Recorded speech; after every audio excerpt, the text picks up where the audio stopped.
Oh. Ciao calistenici, oggi vediamo con una scheda di livello intermedio come allenare planche e front lever utilizzando l'approccio tirata spinta, che è uno dei miei preferiti, in drop set. Drop set significa scalare la propedeutica o diminuire il carico a seconda dell'esercizio che andremo ad eseguire. Utilizzando l'alternanza spinta-tirata, quando eseguo un esercizio in spinta riposo i muscoli in tirata e viceversa. Comunque vengono utilizzati tutti i muscoli contemporaneamente nel calisthenics, però in questa maniera riesco a ripartire l'energia e arrivare a fine allenamento distrutto, ovviamente, però limitiamo i danni. Bene, ci colleghiamo con Granosthenics del passato, perché l'altro dorme ancora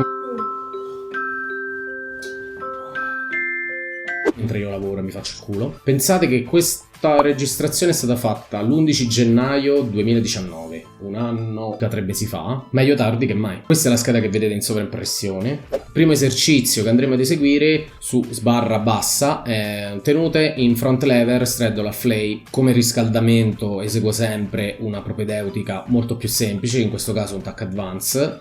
Oltre ad aver fatto tutto il riscaldamento di allungamento, presa prona, braccia completamente distese, scapole neutre, quindi a metà tra protrazione e retrazione, gambe divaricate, piegate dal ginocchio in giù. Farò un totale di 4 serie per 5 secondi in drop set, scalando poi nel one leg, un ginocchio è al petto, la gamba distesa. Le tenute one leg circa 10 secondi.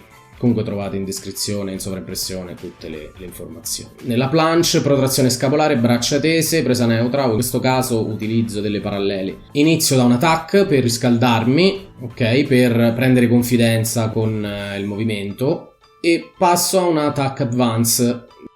Nel tuck advance, ahimè, ho notato che ero stanco e quindi non tenendo la protrazione scapolare ho dovuto scalare al tuck advance incline, quindi ho eseguito 3 serie in tuck advance da 5 secondi e per concludere le 6 serie, 3 serie da 7 secondi in advance incline, che è ottimo perché la differenza sostanziale è che il bacino è in linea con i gomiti, non con le spalle, quindi è richiesta meno forza nell'esecuzione e sostanzialmente permette di fare volume in una posizione angolo specifica migliore. Come primo complementare per il front lever, quindi passiamo alla tirata, ho scelto dei front lever touch in tuck advance, 5 serie da 5 secondi, parto con un saltino, mani strette, falsa presa e cerco di avvicinare il più possibile l'addome alla sbarra, in questo caso alla parallela singola, quindi questo è un esercizio che potete seguire anche a casa. Come secondo complementare degli stacking bent straddle planche alle parallele basse, ma cercando di mantenere il più possibile protrazione scapolare. Qui soprattutto mi voglio concentrare sulla parte bassa, sedere stretto, retroversione del bacino, contraggo forte i muscoli delle gambe, questo mi serve per abituarmi alla divaricata, alla straddle per la planche appunto. Come secondo complementare per la tirata ho scelto delle presse in Dragon Flag full, ho eseguito un 4 serie totali ripartite in 2x5 ripetizioni, più un'isometria alla fine di ogni serie di circa 5 secondi, e altre 2 sempre per condizionare un po' il psoas e i glutei. Ho scelto la posizione in straddle, schiena, parte alta della schiena appoggiata su panchetta, mi aggancio alla struttura, questo potete farlo ad esempio pure attaccati a un termosifone. 2x8 ripetizioni in straddle contenuta 5 secondi per un totale di 4 serie. Poi l'esercizio successivo, shoulder planche, non so se si chiama così, io l'ho sempre chiamata così, però il nome è pure carino. Vado ad allenare la planche sempre in straddle, vado ad appoggiare quindi tutte le braccia sulle panchette, ho eseguito 4 serie totali ripartite in 3 serie da 5 secondi di tenuta partendo dalla discesa con gambe divaricate, cercando di mantenere la retroversione del bacino per quanto possibile, per finire una serie da 8 secondi in tuck advance per fare un po' più di volume.